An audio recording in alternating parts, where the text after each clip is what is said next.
Everyone, welcome back to another tech video. In this video I'm going to show you that how you can fix the problem is that something went wrong on your Play Store. So you have to do that is you have to solve that problem in easy ways. First of all, you have to go to settings, just tap on settings and make sure you have a Wi-Fi connection. Also make sure that a VPN is not connected. After that, just go back and just search on your settings, just search a Play Store and just click on a app info Play Store, just like that, and just wait for a second. And if you want to turn on the notification, just turn on notification and just turn it on notification if you want. If you don't want, just block it.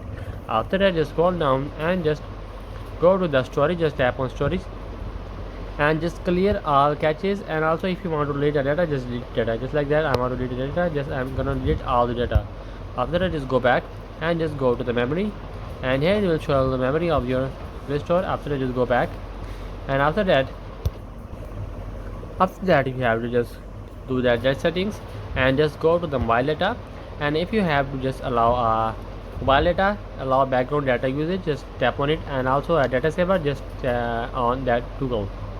After that, just go back and you have to do that settings of your phone.